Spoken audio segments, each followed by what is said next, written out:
Okay, you're live. Okay, wonderful. Hi, everybody, and let me just... Okay, can you guys see my screen? Yes. My Google Plus screen. Awesome, great. Well, everyone, thank you so much for coming. I don't have a PowerPoint or anything to show. I just want to kind of show you some tips and tricks for using Twitter. And the first one I'm going to go to is the use of Twitter hashtags. And I don't know how many of you have used Twitter hashtags before, but they are the secret sauce to Twitter.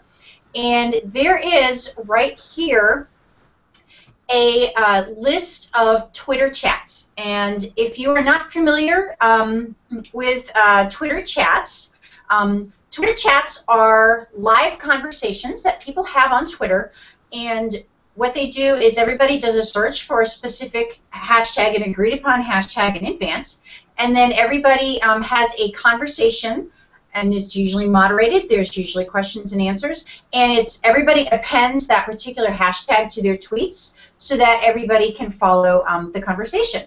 And even if you're not actually participating in a hashtag, Twitter hashtags it's like the secret sauce to Twitter. It's the way to find people who are interested in the exact same things that you are, regardless of your area of expertise in education, whether you are teaching elementary school or middle school or high school or whatever subject or grade level you are interested in, there is a chat available for you. And I have here on my screen, this is a calendar that's called the Official Education Twitter Chat List. And you can see up here the shortcut is bit.ly/official chat list, if you want to write that down for future reference. And basically, it's a great way to find hashtags for you to follow as well, because these tend to be very active hashtags. So here we have our list, and as you can see, it's done by day, and as you can see, I mean, there's literally hundreds of chats happening every week on a variety of topics. I'm going to give, for purely selfish reasons, I'm going to give a shout out to EdTech Chat, which is a chat that I moderate, which is on Monday nights from 8 to 9 p.m. Eastern Time. We discuss all things education technology, so if you're interested in participating, they'll start tonight at 8 o'clock, every Monday night, 8 p.m. Eastern Time. But Twitter chats can be a great way to meet with other educators. You can see here, just on Monday nights, just a few, you can see you have English teachers chat, there's a social studies teachers chat, there's one specific to Kentucky school administrators. There's also a lot of state chats like Idaho educators chat, Kansas education chat. These are just on Monday nights. Fourth grade teachers chat. There are chats for every grade level in elementary school. Kinder chat, first chat, second chat, third chat, fourth chat, fifth chat, etc. Sixth chat, and they're all done in this format, as you can see right here with this fourth chat hashtag. As you can see, there's tons of chats. There's teacher ed chat about teacher education. There's teacher librarian chat. And these are just the ones happening on Monday nights.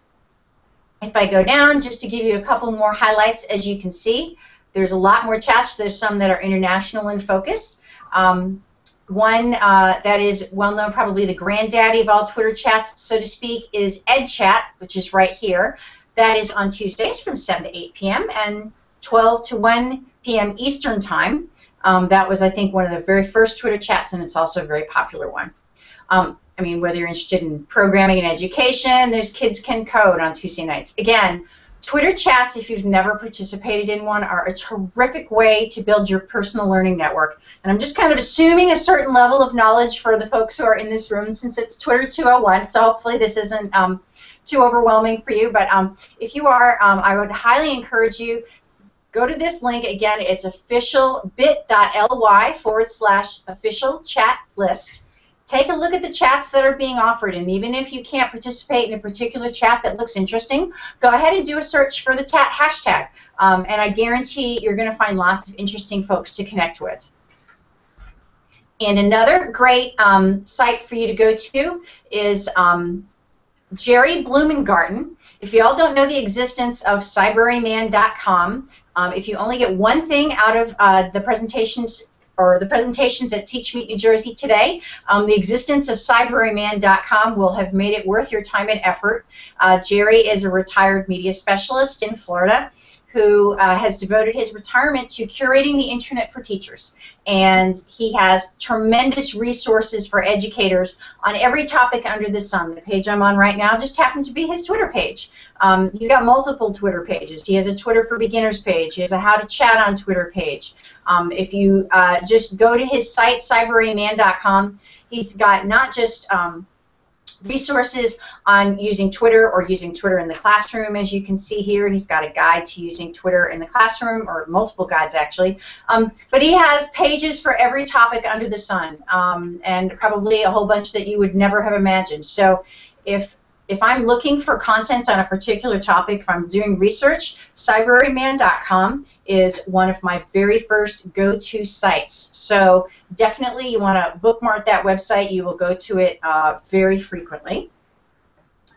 Another aspect, and I'm going a little fast because I only have probably about 6 minutes left, but another great tip or another great activity on Twitter is the use of Twitter lists. And if you've never used a Twitter list before, Twitter lists are a way of organizing people that you follow, or even if you don't follow them, into groups so that you can, at a glance, quickly see what people on the list are tweeting. Sometimes if you follow a lot of people, like I follow almost 5,000 people, it's easy for me to miss tweets from certain people who are important to me. So by creating a list for particular followers of interest, I can find them easily. And another great thing about lists is that you do not have to follow someone to put them on a list.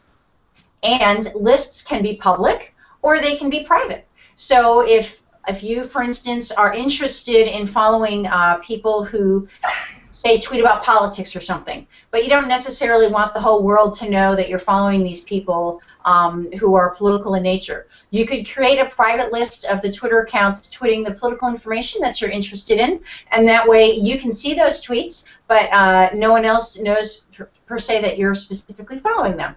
So the way you can create lists, and right here I'm on my Twitter home screen, and if you go right over here, there's a button that says More. So if I click on this arrow, you're going to see the word lists. So I'm going to scroll down, and you're going to see these are some of my lists that I've created. So as you scroll down, you'll see subscribe to and member of. So subscribe to, the ones that have my picture next to them are lists that I have created. So I've created, several different lists here. Scrolling down, you're going to see lists that have been created by other people that I choose to follow. So, for instance, if I'm going to click on the Florida Educators list created by Jerry Switek right here, I'm going to click on this list, and now I'm going to see tweets sent by people on this list. So if you have a particular interest, like ed tech, or particular if you want to organize, like if you're a 5th grade teacher and you want to organize the 5th grade teachers that you connect with on a list, it's a terrific way to kind of organize and filter your Twitter feed. So this is what a list looks like. And then if I wanted to subscribe to it, as you can see, you can click the subscribe button, or you can choose to unsubscribe from a list. It's that easy. And I'm going to go back to my page here. And also you can see there's subscribed to, so these are the lists that I follow, and then there's also an option member of. These are the lists that I am a member of. So these are people who have added me to lists, and I've been added to a lot of lists, but it's interesting to see kind of what lists I've been added to. And another great thing about lists is that if you follow someone really interesting and that person has created Twitter lists, their lists can be a great way to find interesting people to follow.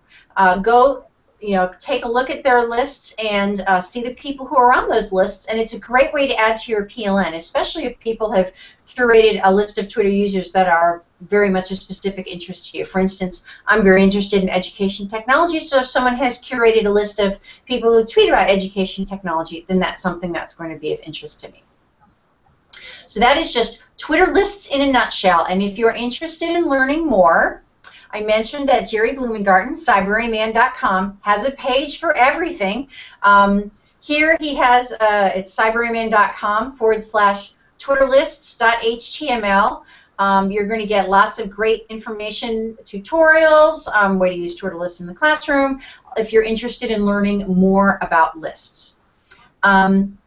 Now I'm going to quickly do a shameless plug for those of you who are interested in learning more about Twitter. I created an app that was released this summer called TweetMe, and it is 99 cents, available for iPhone, iPad, Android, and Windows Mobile. And it is an app to teach folks how to use Twitter, and specifically how to teach educators how to use Twitter. And I have Twitter 101, 201, and 301 sections. As I mentioned, it's only 99 cents. So, and this is my quick shameless plug for the day. So I'm going to very quickly just share my screen with you.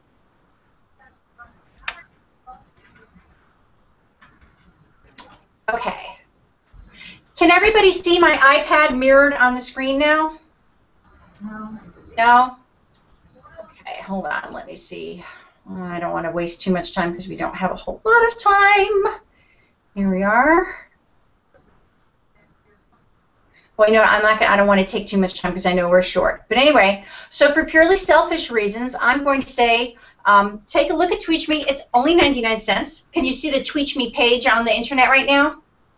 Yes. Yes. Okay, perfect. As you can just see, there's a couple little screenshots, and there's 101, 201, and 301 areas, and I'm going to be adding content on a regular basis. In fact, Kyle Calderwood has a terrific mentoring program. If you are new to Twitter, or if you are an experienced Twitter veteran, you can sign up to get a Twitter mentor, or you can sign up to be a Twitter mentor.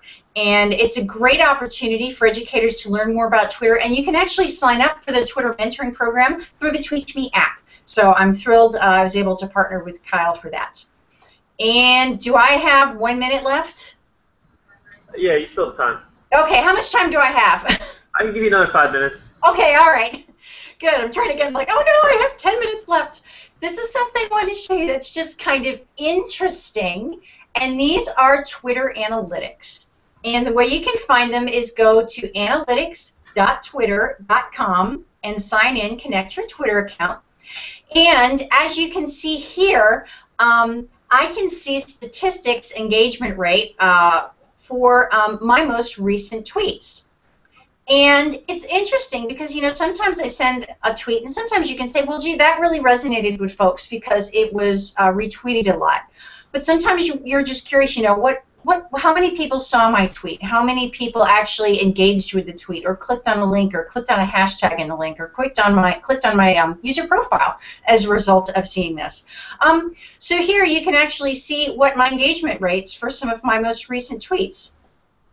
So that's going to be at analytics.twitter.com, and it's free. It used to be that in order to access this kind of data, you would have to pay for it. But now it's free, available from Twitter at analytics.twitter.com, and it's just an interesting way to see kind of what kind of content that you tweet resonates with your users. It can kind of give you an idea of what content your users are interested in, and what you might be able to, you know, what would resonate with your users. Another great resource I want to talk to you about is Bitly, and Bitly, or bit.ly, as you'll often see the shortened tweets. Bitly is a URL shortening service.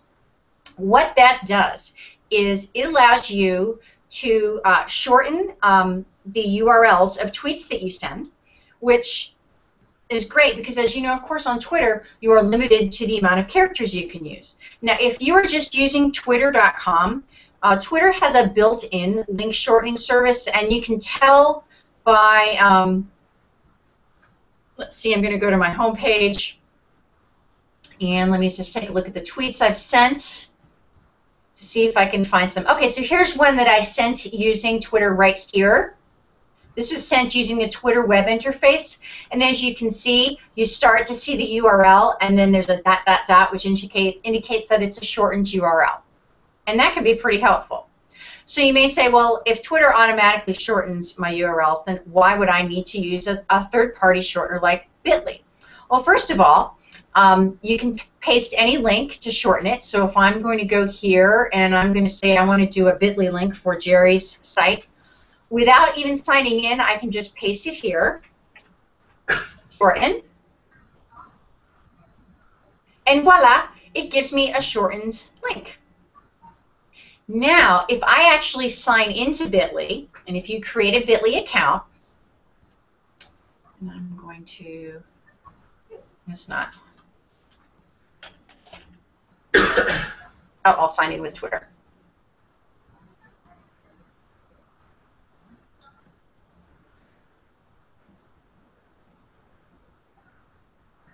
Okay, what Bit.ly allows you to do is to customize your URL. So let's say I'm going to take this link here, and I'm going to paste it in Bit.ly since I'm signed in. I'm going to paste it up here. Now, as you can see, you can create what's called custom bit links. Now, you can use what's called the default Bit.ly interface. As you can see, there's a couple different options here. I have one that's susanmb.me, but that's like I actually purchased that domain name, so I can create Bit.ly links that actually have my name in them. But even if I were to just pick regular, if you just logged in and you hadn't purchased the domain, this is what you would see. You'd say customize. Well, I can add information like Jerry Twitter, and then I'm going to click Save. And now look at the link. I have bit.ly/Jerry Twitter because that's his Twitter page. So think of the possibilities. If you are, as a teacher, if you need to share web resources with your students, well, instead of having some incredibly long blah, blah, blah, blah, blah URL, you can actually create a shortened custom bit link so that it'll make it easier for your students to remember and easier for students and parents to follow. So the customization, I encourage all of you to check out Bit.ly and to whether or not you even if you just use the current bit.ly, it's a great tool to make it easier for students and parents to access content for your classrooms. And how am I doing on time? You pretty much have to wrap it up soon. Okay, great. Well, anyway, if any of you have any questions, please follow me on Twitter. I am at @S_Bearden. Stop sharing now. So can you see my face now? Yes. Okay. So I'm at @S_Bearden on Twitter. So please, if you are on Twitter, and I hope all of you are, and if you aren't, please get on Twitter because it is the best professional development for educators on the planet. Please follow me on Twitter, and I encourage you to explore the Connected Educator community on Twitter. It is the most amazing pay-it-forward group of individuals I have ever found, and I think it's going to be worth the time that you invest. So if you have any questions, please reach out to me on Twitter, again, at @S_Bearden. And yes, I did pick the underscore in my name before I knew what a hassle it was to enter underscores in Twitter handles on a mobile device. So please reach out to me, and I'd love to connect. So thank you so much for coming today. I appreciate your patience with the technical issues earlier on, but hopefully this will inspire you to explore more with Twitter. Thanks. Thank you. Thank you, everybody.